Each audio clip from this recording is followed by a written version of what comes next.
Olá, olá. É com muita alegria que nós iniciamos o nosso programa Evangelho no Lar, Campanha Mundial. E aí nós estamos hoje transmitindo pelo nosso canal, né? Pelo nosso YouTube, Evangelho no Lar, Campanha Mundial, pelo nosso Facebook, Evangelho no Lar, Campanha Mundial, né? Pinhal, pela Federação Espírita da Bahia, transmitindo pelo Evangelho no Lar do canal do Orson Peter Carrara, também pela TV Espírita Nosso Lar.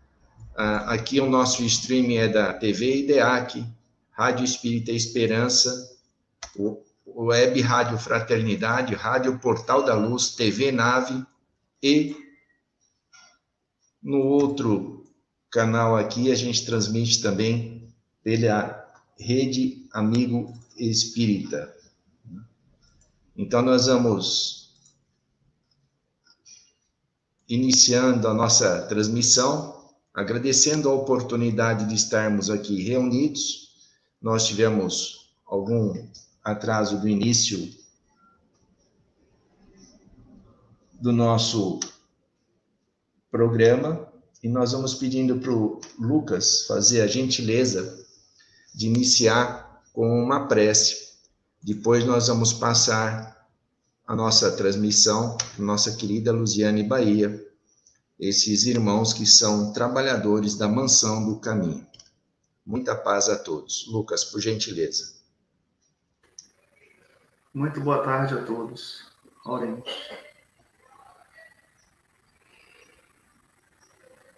Senhor e Mestre Jesus, divino amigo das nossas almas, grande é a alegria de podermos nos reunir mais uma vez em Teu nome. Evocamos a Tua presença nos nossos lares, nos lares dos nossos corações, das nossas mentes, para que possas suprir a nossa insuficiência, para que possa nos ajudar em nossas debilidades, para que o Teu nome ressurja mais uma vez, indicando-nos o caminho a seguir. Entrega-nos a Tua paz, Senhor, e conduz-nos por esses breves minutos em que nos reunimos em Teu nome. Que assim seja.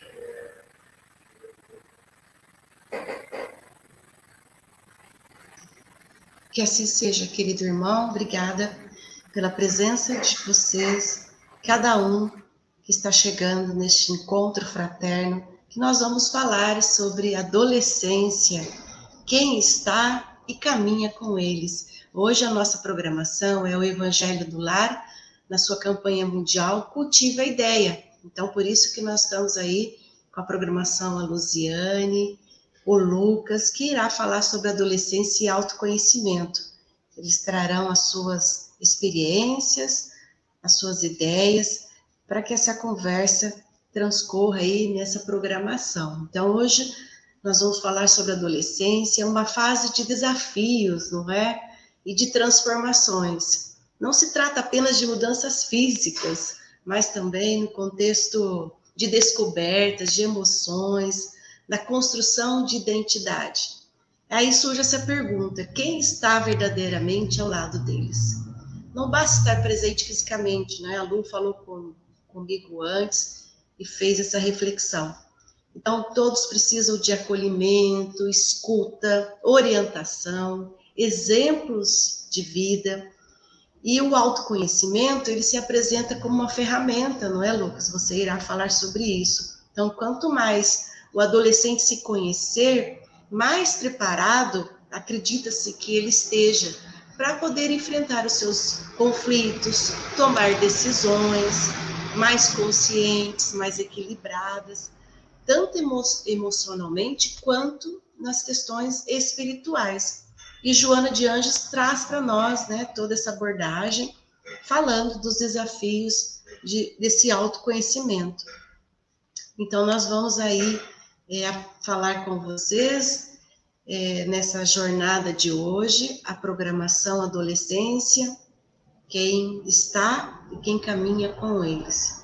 Eu agradeço, Luziane, evangelizadora da Mansão do Caminho, é uma alegria estar com vocês. Quando a gente pensa na Mansão do Caminho, você sabe, vem todas aquelas lembranças das convivências, que foram poucos momentos, mas muito marcantes na nossa vida. A gente sente que aí o Evangelho também tomou um corpo, uma dimensão espiritual para o trabalho dar a sua continuidade. E nós nos sentimos parte, né, da Mansão do Caminho, né?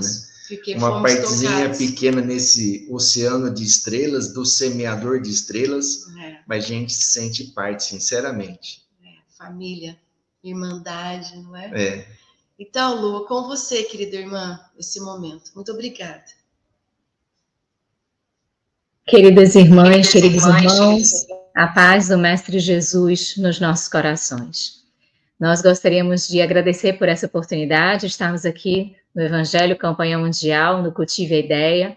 Cumprimentamos a Josi, o Luiz, o Lucas. Josi, Luiz, vocês são família Mansão do Caminho. Estamos todos juntos, vinculados, os nossos corações, com um propósito no bem e buscando juntos essa tarefa de crescermos, de nos aperfeiçoarmos. Lucas é um filho do coração e a alegria de estar aqui com ele nesse momento de aprendizado, para que juntos possamos refletir sobre a temática da tarde, noite, manhã de hoje, a depender daqueles que estão nos assistindo. Eu cumprimento a todos que estão chegando, todos vocês que estão acompanhando nesse momento, mas também que vão acompanhar posteriormente. É uma alegria aqui contarmos com a energia, com a presença de vocês, porque assim as nossas mentes vinculadas vão tornando cada vez mais efetivo o nosso propósito do bem. Há alguns anos, muitos anos, o nosso tio Divaldo compartilhou publicamente uma experiência que ele teve, na qual ele foi inserido por conta de uma consulta de uma família que o buscava naquela oportunidade.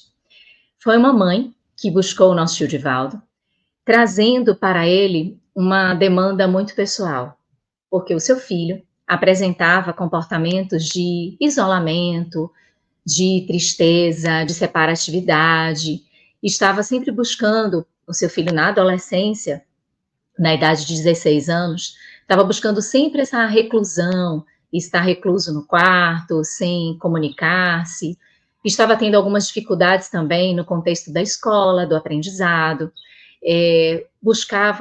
já estava iniciando esse processo do relacionamento, da afetividade, do relacionamento a dois, e estava apresentando algumas frustrações, algumas dificuldades por conta de um preconceito também, né, nessa característica do bullying, da adolescência, e também as dificuldades por reconhecer nesse ambiente muito novo, nesses painéis muito novos, como é que ele lidava com essas situações.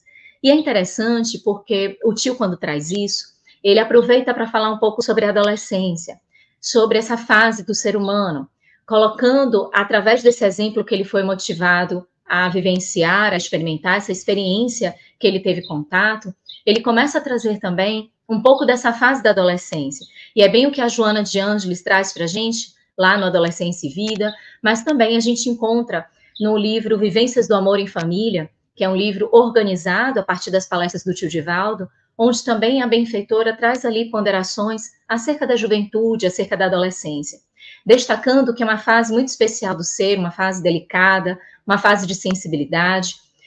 Nesses aspectos que a Josi colocou, aspectos físicos, aspectos de transformação desse aspecto físico, mas principalmente onde aspectos emocionais, aspectos espirituais e também aspectos mediúnicos têm uma proeminência nessa fase.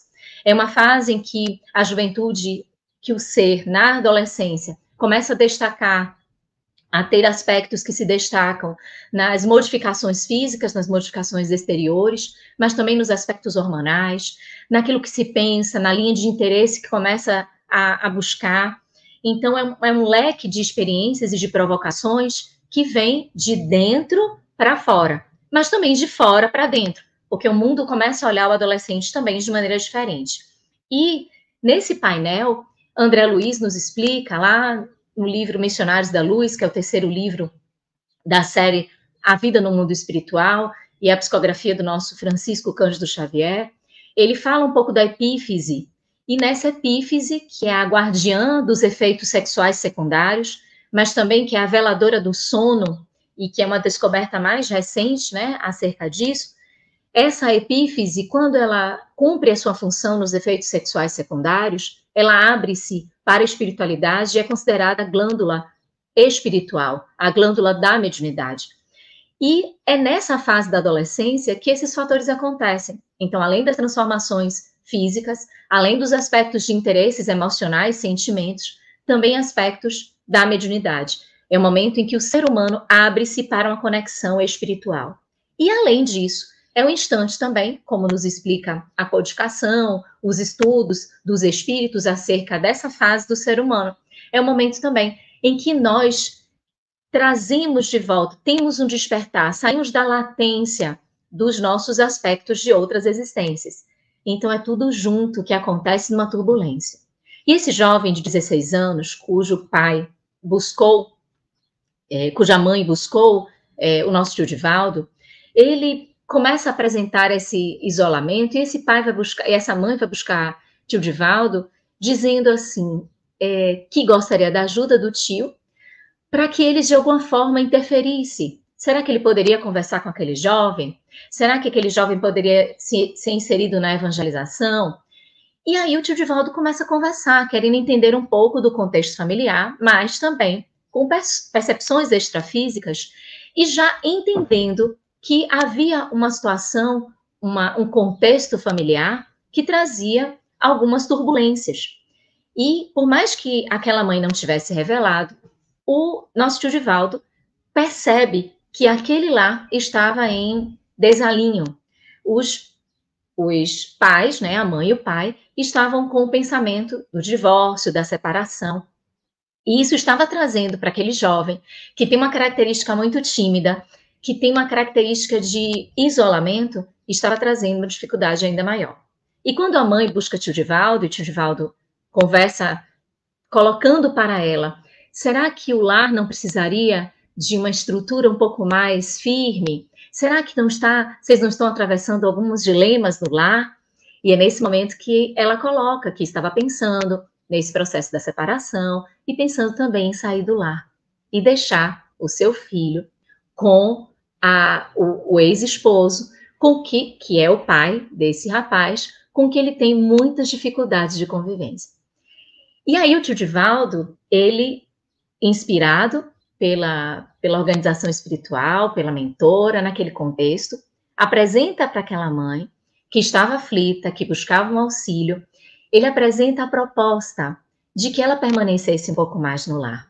Mesmo que não quisesse a continuidade do relacionamento conjugal, mas que ela permanecesse um pouco no lar e que a sua presença estivesse ali no lar, para que suavizasse ou diminuísse os impactos entre o seu filho e o pai, porque eles apresentavam conflitos naturais. E se o jovem já estava com retrações, querendo trancar-se no quarto, querendo isolar-se do mundo, com depressão e ansiedade, vivendo aspectos de um relacionamento afetivo que tinha acabado, tinha finalizado, porque a garotinha com a qual ele estava namorando terminou o relacionamento.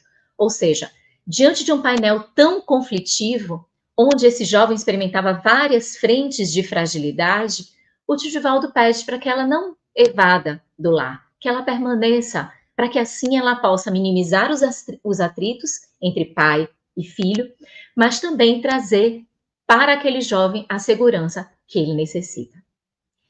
Quando nós conversávamos com Josi, e ela comentou aí, de pensarmos nesse tema, a importância desse tema, me veio essa história na mente.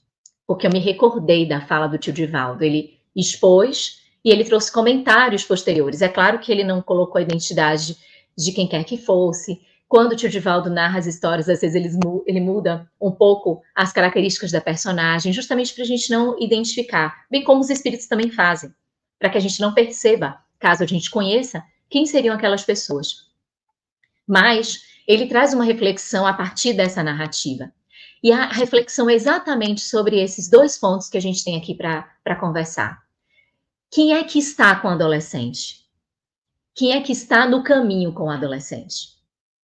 Uma coisa é estar com o adolescente, outra coisa é caminhar com ele. E essa história me veio à mente por quê? Porque quem é que está com o adolescente? O estar é algo temporário. É aquilo que ele convive, é aquilo que representa as suas experiências, é aquilo que traz a oportunidade de lhe provocar emoções, acontecimentos. Então, quem está com ele? Quem está é quem está convivendo. Então, os pais estavam com ele? Sim, estavam convivendo na mesma casa. As pessoas da escola estavam com ele? As pessoas da convivência social estavam com ele? Esse estar, o que significa? O estar com alguém é apresentar naquela convivência aspectos de influência de uma certa forma. E essas influências podem ser positivas ou negativas. Então, se nós convivemos dentro de um lar com alguém, e para esse jovem, por exemplo, os seus pais, ele era filho único, ele é filho único, então somente os seus pais, então seus pais estão ali com ele, mas também outros jovens estão com ele. Outras influências estão com ele. A busca na internet, na mídia, nas redes sociais também está com ele.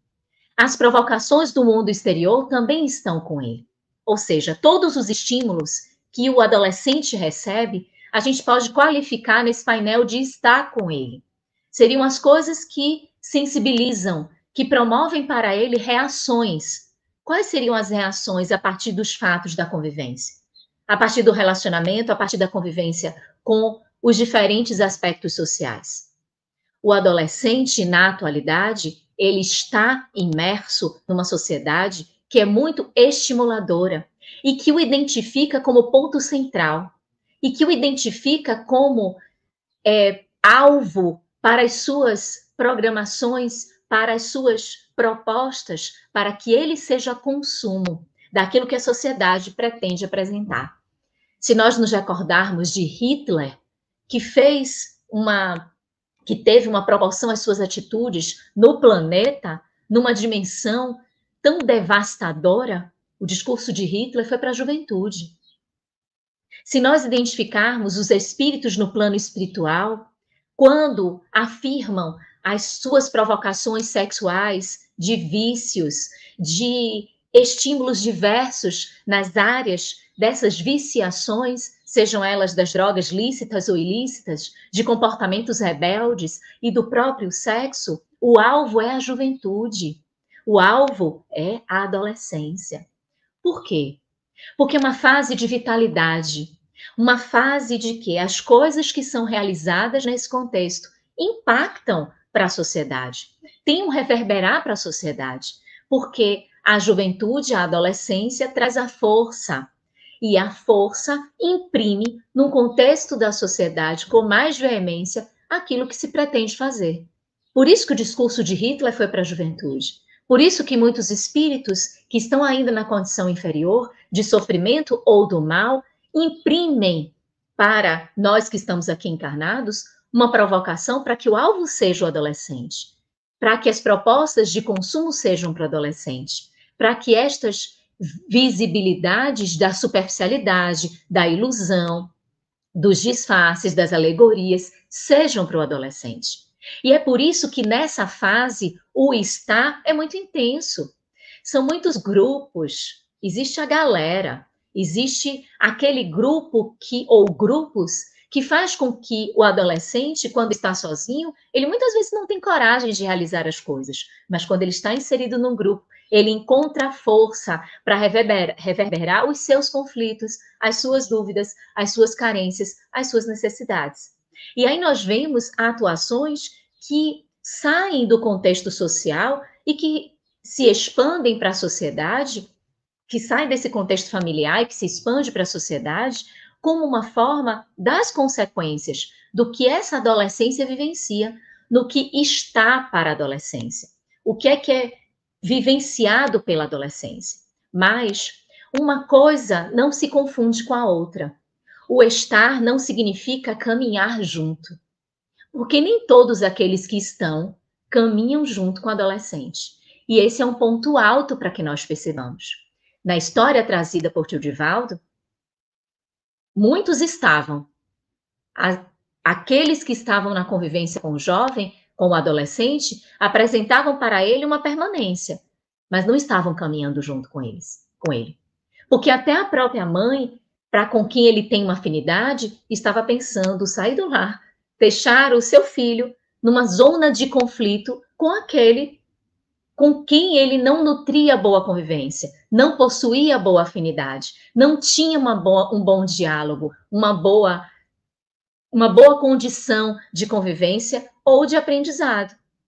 Percebamos que quem caminha com faz toda a diferença.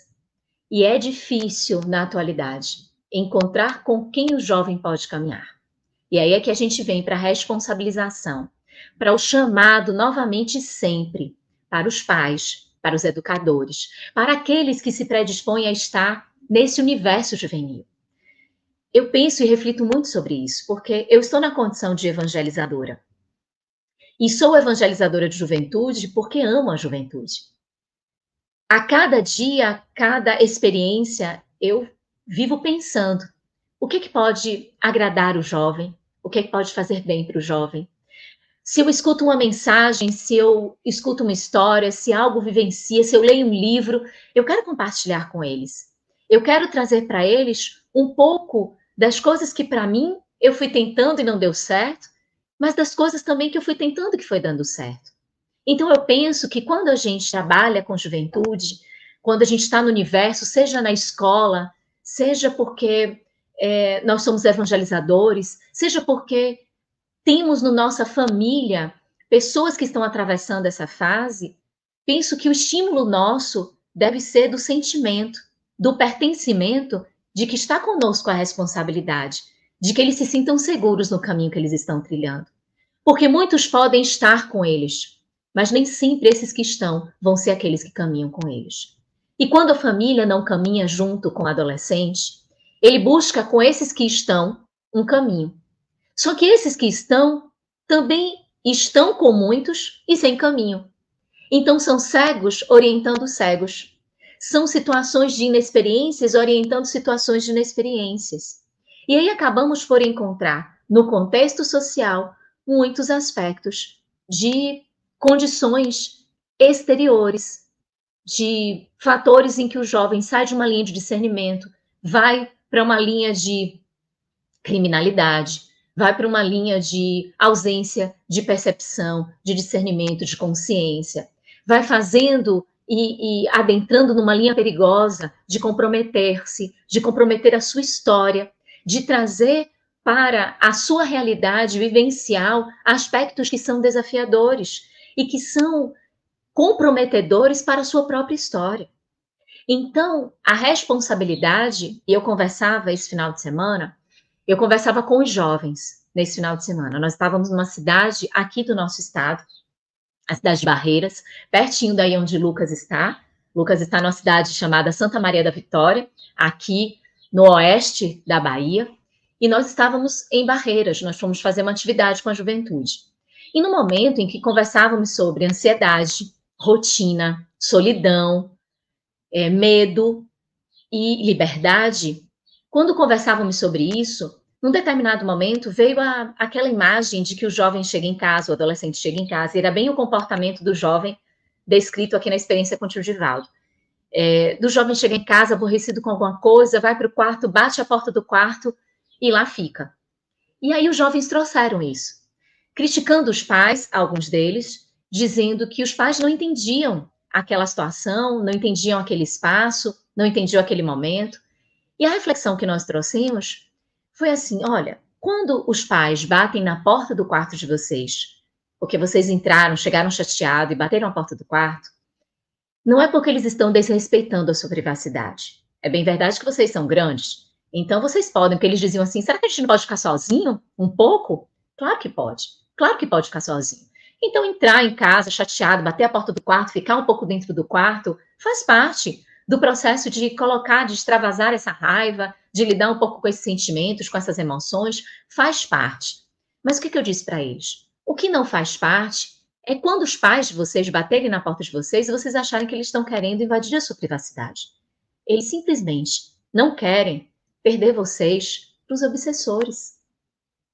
Eles não querem perder vocês para aqueles que estão com eles, que estão com vocês, mas que não tracejam o caminho com vocês. São aqueles que querem te levar para diversas circunstâncias da vida. Mas quando você precisar de um apoio, não serão eles, porque eles serão os primeiros a deixarem vocês para seguirem outras experiências, porque vocês ali já caíram. E quem vai estar no caminho para evitar a queda, ou para, diante da queda, ajudar a levantar, são seus pais.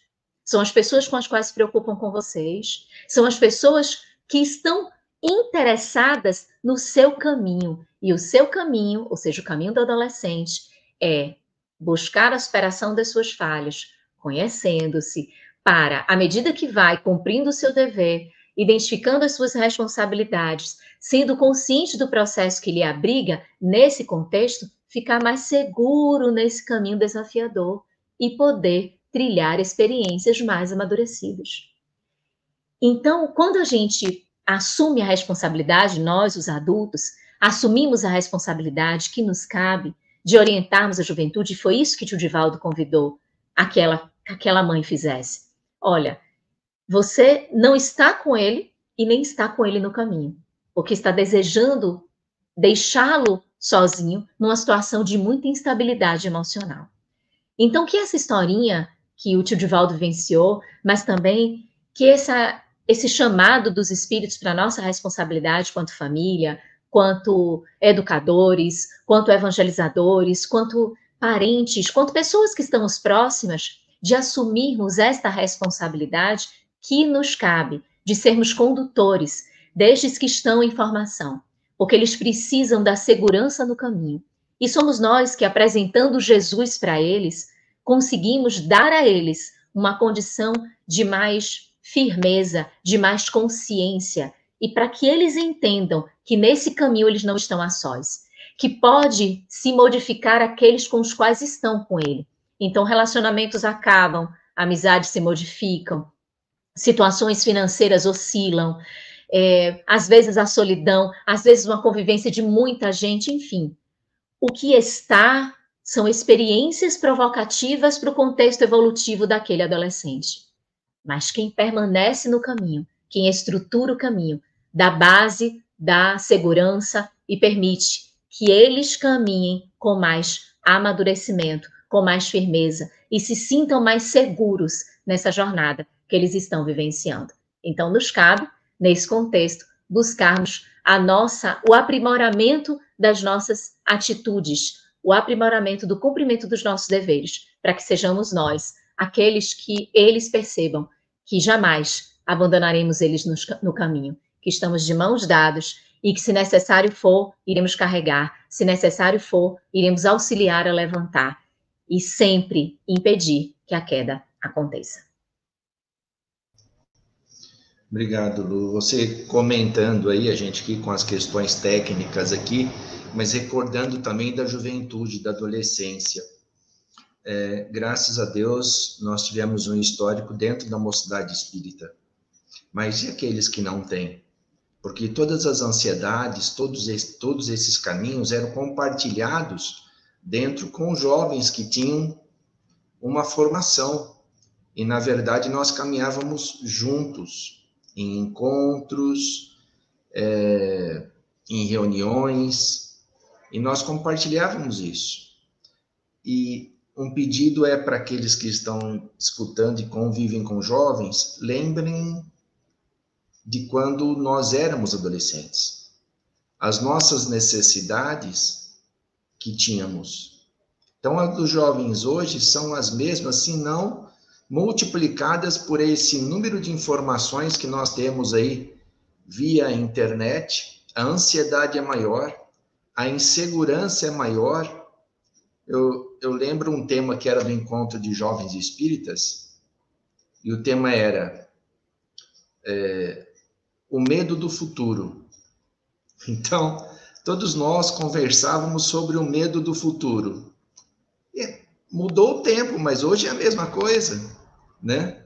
Então, pensamos o que impacta um jovem nessa jornada que a tia Lu contou, como que ele é influenciado na história do tio Dia aí, e como que nós temos isso. Eu vou passar a palavra para o Lucas, né, Ju? Isso, e só uma coisa que me veio também, Lu, no seu contexto, de quanta orientação você trouxe, né? De uma forma muito rápida por causa do tempo, mas você frisou muito o fortalecimento da espiritualidade, não é? E hoje em dia, com a dimensão tecnológica, rede social, então, promover também esse apoio e observar quais são as redes de contato que esse adolescente está se conhecendo, está conhecendo, fazendo suas amizades, é também um fator de acompanhar, né? De acompanhamento, estar do lado. Quem são seus amigos? Quem são essas pessoas? Numa cidade grande, mais difícil essa questão de convidar para frequentar a casa, né? Porque é importante também esse contato próximo, família. Mas você trouxe aí a importância de promover para esse adolescente o fortalecimento na espiritualidade, falar em casa das questões, falar de Jesus, né, como você colocou. Então, frisar mesmo a importância de que nós estamos aqui na matéria, mas existe a transcendência, apresentar para eles esse lado, né, conversar sobre isso. Ô, Lucas, deixar com você agora. Obrigada. Nós iniciamos nossa fala, primeiramente agradecendo, cumprimentando os amigos Josi e Luiz, nossa mãezinha do coração, e dizendo na nossa alegria de estarmos aqui nessa oportunidade, que para as nossas almas, sinceramente, é difícil aprender na totalidade a relevância desse momento, porque quando nos reunimos em prol da causa do Cristo, é sempre difícil de mencionar aquilo que nos escapa aos sentidos, ainda mais na verticalidade que nos une a Deus. Então nós cumprimentamos e agradecemos, pedindo a esse mesmo Mestre Jesus, a quem iniciamos, pedindo o amparo e o auxílio que continue a nos sustentar nesses breves minutos que aqui nos encontramos. E cumprimentamos também todos aqueles que nos ouvem dos 4 cantos do mundo, pelos mecanismos da comunicação social. O evangelista Marcos, ou João Marcos, conforme registra o Espírito Emmanuel em Paulo e Estevão, terá ocasião de anotar em seu evangelho, no capítulo 13, um momento muito especial da vida de Jesus. Estava saindo Jesus do templo quando os seus discípulos, observando as construções, a imponência da edificação, comentam: Mestre, vede que pedras, vede que edificações. Jesus, ouvindo aqueles comentários, responde: Em verdade, lhes digo que não ficará pedra sobre pedra que não seja derrubada. Mais tarde, recolhendo-se no Monte das Oliveiras, o Senhor, acompanhado nesse momento dos seus discípulos Pedro, João, Tiago e André, receberá deles o questionamento, porque eles desejavam entender o que o mestre queria dizer com aquela afirmativa tão categórica. E diziam: Senhor, por quais sinais poderemos reconhecer os tempos em que essas coisas irão acontecer? E aí, o Mestre Jesus trará aquelas palavras que historicamente ficaram conhecidas como o sermão profético, o discurso escatológico, que dá aquela ideia dos tempos futuros, as dores de parto, o fim dos tempos, todos aqueles eventos que deveriam acontecer e que, em verdade, nós já vemos muitas coisas acontecendo nos dias atuais que trazem que, na verdade, aquelas palavras foram um prenúncio de fatos futuros. Então, quando ouvirdes de rumores de guerras, quando ouvirdes de pestes, quando pais matarem filhos, quando filhos matarem pais, e outras sentenças no mesmo ritmo. Mais tarde, sob o estandarte da doutrina espírita, o Consolador prometido por Jesus o estudioso do mundo espiritual, o jornalista Manuel Filomeno de Miranda, em espírito, através da psicografia de Divaldo Pereira Franco, terá a ocasião de escrever uma obra, Transição Planetária, iniciando uma quadrilogia de estudos a respeito desses eventos previstos por Jesus, fundamentando-se na construção de A Gênese, de Allan Kardec. O espírito Manuel Filomeno de Miranda trará a dinâmica espiritual dessa transição planetária, que é o momento atual em que o planeta Terra passa na mudança da escala dos mundos, passando de mundo de provas e expiações para mundo de regeneração. Então, Manuel Filomeno de Miranda vai trazer a dinâmica do fenômeno mediúnico dentro do esquema da transição.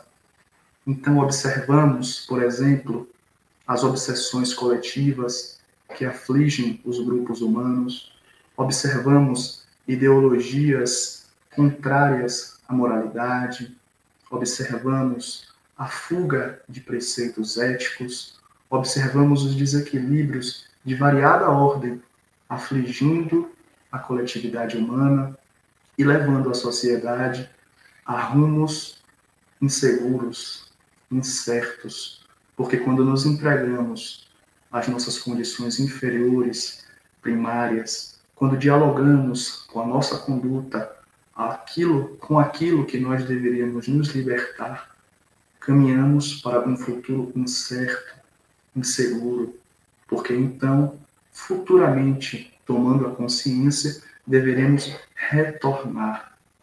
Logo, a mentora Joana de Ângeles terá a ocasião de escrever no livro Vidas Vazias sobre um aspecto dessa transição, dentre vários outros. Escreve a mentora: vivemos a época do ter e do aparentar, ou seja, é o período das fotos, é o período dos rótulos, é o período do exterior.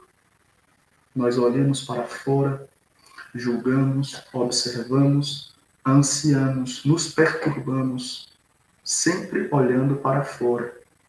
É um dos aspectos da transição planetária prevista por nosso Senhor Jesus. E dizia o Mestre: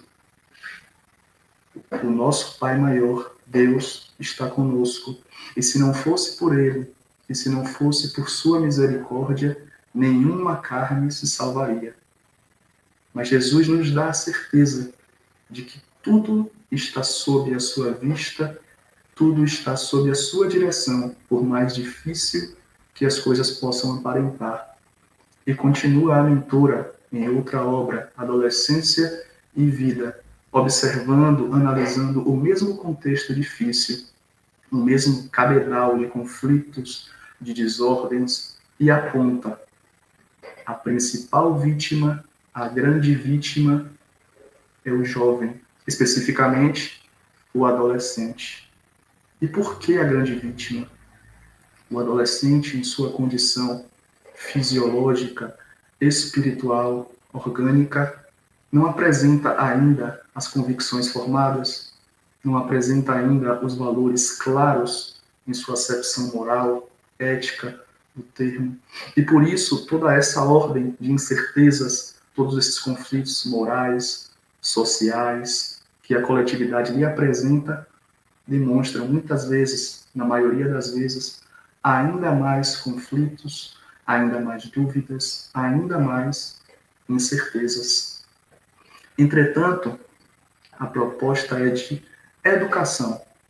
E quando nós observamos o Livro dos Espíritos, justamente no capítulo 7, que trata do retorno do espírito à carne, especificamente nas questões 383 e 385, Allan Kardec, investigando e questionando aos espíritos imortais, questionará a respeito, primeiro, da infância, e segundo, sobre a mudança de caráter que o espírito encarnado apresenta ao sair da adolescência.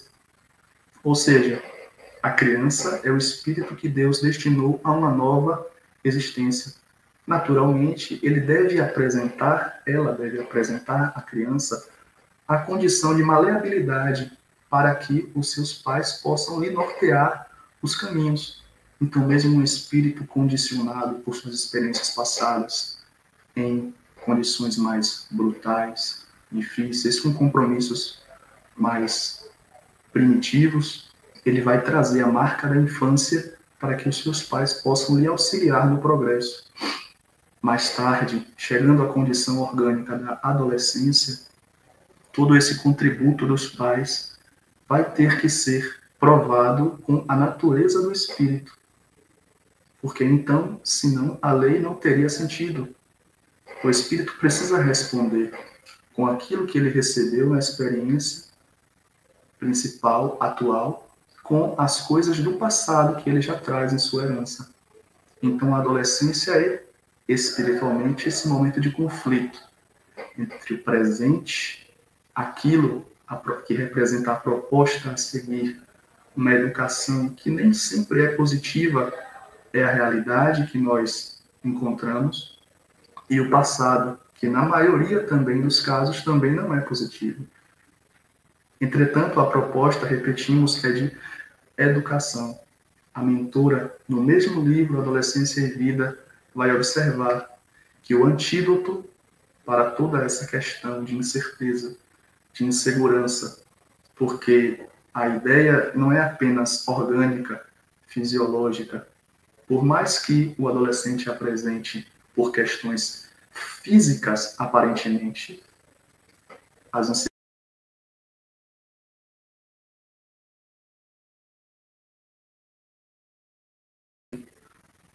os apetites sexuais, os desequilíbrios hormonais, a questão não se resume apenas ao orgânico, porque então não seríamos seres espirituais, ao invés de seres carnais. Somos seres espirituais em uma experiência carnal. E por isso a proposta de educação. Quando descobrimos, à luz da doutrina espírita, a pré-existência da alma, quando descobrimos, quando estudamos, segundo a doutrina espírita, o futuro das almas, quando observamos a dinâmica das reencarnações, essas questões conflituosas, essas incertezas, essas coisas que, se olhamos apenas o presente, não teriam resposta. Mas graças a Deus que temos a doutrina espírita para colocar luz e nos dizer que o passado não é apenas memória, que o futuro não é apenas incerteza, não é indefinição. O passado é a herança, o passado é o arquivo a ser estudado, o futuro é aquilo que nós precisamos almejar e construir desde já no presente. É o que dirá o Espírito Santo Agostinho na questão tão querida por nós, 919. A nossa obra se resume justamente para que esse futuro deixe de ser incerto, uma vez conhecendo o passado, uma vez tendo tão claro o nosso futuro espiritual, a única fatalidade possível, que é a nossa perfeição relativa, esse futuro, logicamente, deixa de ser incerto. E por isso a educação. Mas a educação, assevera a mentora, não no sentido castrador, não no sentido simplista, inibitório, mas sim a educação global, a educação que norteia, a educação que ensina, que controla, que direciona todo esse séquito de energias, toda essa gama de experiências e dá um sentido lógico à vida. E por isso a proposta é de uma religião não castradora, mas que direciona, esclarece. E a doutrina espírita aparece para nós como esse antídoto de que a mentora fala tão bem. Nesse caso, temos um exemplo muito especial, que é de um jovem de 13 anos que conheceu alguém muito especial. Naquela época, em uma cidade também pequena, era Timóteo, em sua primeira experiência com Paulo naquela vida, tinha apenas 13 anos. Timóteo é o claro exemplo de energia direcionada. É o exemplo do conselho bem recebido, da oportunidade aproveitada. E encontraremos nas epístolas de Paulo a Timóteo, encontraremos no livro Paulo e Estevão uma série de conselhos direcionados àquele jovem, àquele adolescente, como, por exemplo, ninguém despreze a sua mocidade, mas seja você um modelo para os fiéis, seja um modelo na conduta, no amor, na forma de proceder, na fé. Ou seja, o caminho não é a castração, o caminho não é a diminuição das potencialidades, mas sim o aproveitamento delas, o reconhecimento e o direcionamento em um sentido seguro, em um sentido que faça sentido. E continua o apóstolo dando uma série de conselhos, dando uma série de recomendações a Timóteo. E não seria justo falar de autoconhecimento sem trazer a mesma questão que nós já citamos, que é a questão 919. Se observamos Timóteo, que tão bem seguiu, que tão bem aprendeu, que tão bem se dispôs a seguir em uma causa tão nobre, na causa mais nobre que nós temos nesta vida, nós observamos a questão 919 e nos recordamos de algumas falas que dizem que a evolução, sim, de fato, é muito individual, não existe receita de bolo, cada pessoa é um universo, é muito difícil, cada um é um indivíduo, de fato, concordamos. Entretanto, e se nós tivéssemos um caminho simples, eficaz e prático, que se aplicasse a todos nós, como espíritos, como almas encarnadas? É o que Kardec, o nosso codificador, vai perguntar aos espíritos. Qual o meio prático e eficaz que tem o homem de se melhorar nesta vida e de resistir à atração do mal? Prático, porque é simples, é direto, é objetivo, não tem meio termo, é fazer. Eficaz, obviamente, porque dá certo. Resistir à atração do mal e progredir não é aquilo que nós desejamos desde sempre, desde que a nossa consciência teve o primeiro sonho de despertar, quando tivemos o primeiro contato com o Evangelho, progredir e resistir ao mal é o nosso desejo principal. E o Espírito Santo Agostinho responderá: fazei o que eu fazia quando vivi na Terra. No final de cada jornada, no final de cada experiência, registrar, anotar, lembrar, como um comerciante, como um empreendedor, como um trabalhador faz com seus negócios. No final de cada dia, pesar os lucros e as perdas e ver qual supera e ver como se contrabalanceiam esse saldo e diz: se o que foi feito de bom supera o que foi feito de mal, então poderemos dormir tranquilamente e esperar feliz o despertar em outra vida. Entretanto, se a parte negativa superar a parte positiva, então eis a obra a ser feita, eis o trabalho. E nós ressaltamos essa questão 919, porque para nós ela é universal, porque somos todos espíritos, somos todos almas encarnadas, somos todos filhos de Deus. E na condição de filhos, nos importa, primeiro, reconhecer o nosso contexto, o contexto social por que passamos, o contexto espiritual que a doutrina espírita nos desvela, e nos reconhecermos intimamente. Um general chinês, de milênios atrás, escrevendo um tratado militar, terá a ocasião de dizer: aquele que conhece o inimigo está um passo à frente de vencer muitas batalhas, mas aquele que se conhece a si mesmo, esse sim é invencível. E por que não pensarmos a nossa evolução espiritual a nossa luta para nos mantermos de pé neste mundo, nesta experiência, como uma verdadeira batalha. Como o apóstolo Paulo sempre tem ocasião de recomendar o uso do capacete da esperança, do futuro, o uso do escudo da fé, a espada do Espírito, a armadura de Deus. Por que não pensamos, então, na nossa luta íntima? Logo, o primeiro passo é reconhecer as nossas potencialidades. E o autoconhecimento é o caminho. O caminho, portanto, não é para fora. Não é observar o outro. Não é julgar o outro. Não é falar dele e dela. Não é julgar as ideologias. Não é nos afeiçoar às incertezas, ao transitório. Mas olhar para dentro. Porque aí começa a verdadeira jornada. Reconhecendo a nossa condição espiritual, de espíritos imortais, de viajores do tempo, de herdeiro das nossas próprias imperfeições, mas também o produto das nossas lutas positivas, das nossas potencialidades, e confiar, segundo tudo que nos foi dado desde há mais de 2000 anos por nosso Senhor Jesus, de que o futuro não é uma incerteza. A doutrina espírita nos mostra isso com muita clareza. O futuro é um caminho a ser trilhado.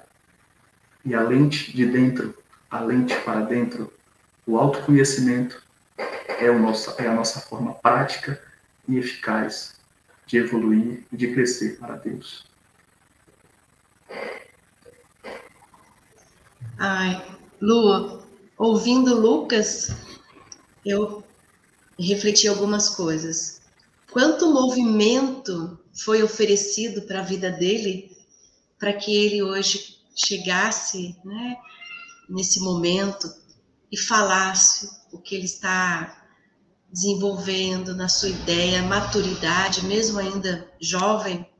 Então, o quanto que o movimento da Mansão do Caminho, de muitos outros trabalhos, não é, Lu, que acontece, vamos validar também.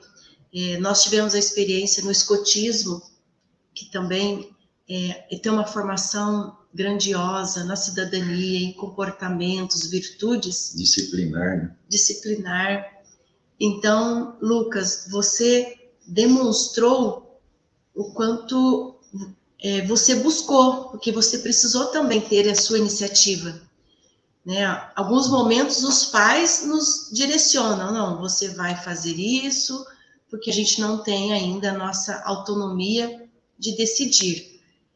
Mas, ao longo de um tempo, você já começa a ter as suas decisões, de gostar, não, e aquilo eu não quero, esse lugar eu não gostaria de frequentar mais. Você, né, vai tendo essa abertura à medida... Autonomia, né? E você deu continuidade nesse caminho. Então, você hoje, a Lu, ela, o tempo todo, a carinha dela de orgulho, de satisfação, de gratidão, de ver essa sementinha, né? Então, obrigada, Lucas, e também por você estar conosco nesse trabalho, apoiando na nossa continuidade aí, desse momento de fraternidade, porque a gente acredita que todas as fases de vida são importantes falar da espiritualidade, de apresentar Jesus, não é? Porque lá na frente, na nossa idade longeva, vai vir um resultado, então, que a gente possa estar mais preparado possível, não é? Na medida das nossas provas, expiações, para que a gente tenha olhado para trás e ter vivido esta vida que foi nos oferecido, não é? Essa oportunidade de estarmos nessa família, com essas pessoas, para o nosso crescimento. Porque a educação é a importância de nos desenvolver moralmente, espiritualmente. Explorar, né, o ambiente familiar e social é trazer esse equilíbrio que você tanto colocou na sua conversa, sabe? Então, desenvolver a nossa adolescência é nos ajudar para as fases que virão, para as experiências que nós vamos passar. Obrigada. Quando nós chegamos aos 60 anos, Eu lembro do meu pai quando eu tinha 70 e fala que a vida é muito rápida. E é muito rápida mesmo. E aí você lembra da sua juventude, você imagina de como cometer deslizes é tão fácil. Então esse tema é muito importante, adolescência e autoconhecimento, porque se você pega uma linha, se você pega uma conduta, como o tempo é muito rápido, a vida nossa, por isso que a vida é muito rápida mesmo, a gente tem que concentrar na vida espiritual, porque a vida física é rápida, né? A vida... Então, quando Lucas fala de Timóteo, eu lembro de Santo Espírito Irmão Timóteo, que eu frequentava há pouco tempo, mais na adolescência, quando fala de Timóteo seguindo Paulo, né? Então, vejam, isso diante da eternidade, o que representa? Nada. E para você cometer equívocos aqui no planeta de provas e expiações, o Divaldo dizia muito isso, que ele orava para que ele fosse na linha reta até o final. Eu lembro dele falando disso com outras palavras, com mais propriedade nas palavras. Então, a gente percebe a função e a importância da adolescência na nossa vida, que dirige tudo. É o marco. Dirige o que você faz e para onde você vai. É o marco. Ah, mas eu tive uma adolescência conturbada e eu peguei o rumo correto depois de tal idade. Não importa, sempre é o momento. Sempre é o momento. Mas se você tiver uma adolescência que te direcione, a vida fica mais, eu sinto, mais leve. Agora, a Joana de Ângeles faz uma observação importante que você colocou sobre a liberdade. Não existe castração, existe liberdade. Liberdade, alegria, amor, né? Isso existe. A gente tem que entender que essa liberdade existe. E sempre me recordo de André Luiz, na minha frase da adolescência, que me marcou muito. Tenha no seu passado uma advertência, no seu presente uma realidade, no seu futuro uma promessa.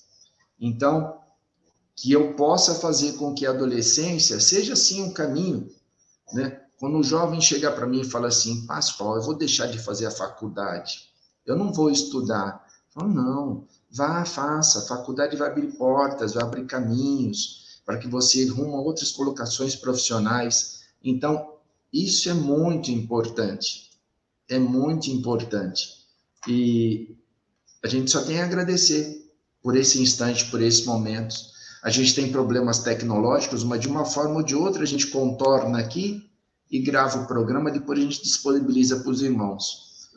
Estar com a Luziane, né? Estar com o Lucas, estar com a Estela, estar com os trabalhadores da Mansão do Caminho, é algo que nos reconforta o coração de tal maneira que dá uma carga de ânimo para todos nós. Então, todos sabemos que todos têm dificuldades, todos têm as suas intempéries, estando em Salvador, estando em qualquer lugar do mundo, mas a gente só caminha se a gente se fortalece e se busca esse sentido de fraternidade. Ninguém vai sozinho, ninguém caminha sozinho, é um fortalecendo o outro. Isso. E, Lucas, pedi para você fazer a sua despedida, consideração final, depois passar para a Lu também e ela fazer a prece final. Obrigada. A minha despedida é em forma de agradecimento. Eu iniciei agradecendo e mais uma vez agradeço por essa oportunidade tão especial de rever os amigos José e Luiz e de estar sempre presente junto com nossa mãezinha. É sempre um prazer e uma alegria muito grande. Gratidão por tudo e sempre. Eu agradeço a todos que estiveram aqui com a gente. Agradeço a Josi e Luiz por essa oportunidade. Agradeço a meu filhinho lindo por trazer tanto conhecimento. Que coisa linda. Momento aqui muito aprazível de aprendizado. E que essas palavras que ele nos trouxe, elas possam ecoar no nosso coração como um fortalecimento daquilo que a gente vai refletindo, mas principalmente é a juventude falando com a gente. Então a gente precisa ter uma atenção ainda mais acurada. Então vamos orar, vamos agradecer a Jesus por essa oportunidade. Querido mestre, querido amigo de todas as horas, que momento aprazível, Senhor, de tantas lições, da reafirmação, das escolhas, das reflexões sobre as escolhas ainda não feitas, ou daquelas que foram realizadas e que podem ter um direcionamento mais seguro. Abençoa, querido Mestre, a todos nós. Mas de maneira especial, nós gostaríamos de pedir pela adolescência nesse planeta, nessa fase que é tão especial, que é tão cuidadosamente arquitetada pelo nosso Pai Celestial, por organizar para essa fase ideal, sonho, atividade, força, construção, vivacidade, planejamento, projetos, em todas as fases da vida. Podemos vivenciar essas experiências, mas essa é a que está atribuída com a adequação exata para que assim alcancemos e possamos dar ao rumo das nossas existências a qualidade que vai nos ser necessária para que nós, espíritos, consigamos direcionar com muita segurança esse corpo físico que recebemos como dádiva divina para o aprendizado, para o crescimento, para a educação. Mestre, mestre amado, querido irmão, abençoa os nossos propósitos de melhoramento e de transformação. Que esse processo de autoconhecimento seja uma realidade bem efetiva, para que não caiamos nas ilusões, não nos percamos nos disfarces, não nos distraiamos e estejamos sempre conscientes daquilo que nos cabe realizar, daquilo que viemos fazer, como projeto confiado por Deus e por Ti, Senhor, para que sigamos em frente firmes e firmes até o fim. Gratidão imensa, querido Jesus, por nos unir, por fazer com que nós, através uns dos outros, tenhamos oportunidade de nos sustentarmos, de darmos as mãos e seguirmos juntos nessa seara da educação, nessa seara de amor e de felicidade. Fica conosco, gratidão por tudo e sempre. Assim seja.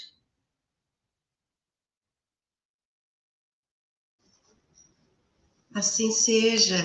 Vamos agradecer, né, Lucas? O pessoal que entrou hoje, a gente teve que fazer uma transmissão um pouco diferente. Aí eles estavam na outra plataforma, aí entraram nesta. Agradecer a vocês, queridos, por nos apoiarem este trabalho também. Muita luz na vida de vocês. Gratidão, queridos irmãos, Luziane e Lucas, um abraço, que a gente já se conheceu pessoalmente. Graças a Deus. Já demos esse abraço, maravilha. E muita luz, espiritualidade e bondade nos corações. Que assim seja. Obrigado a todos. Tchau, tchau.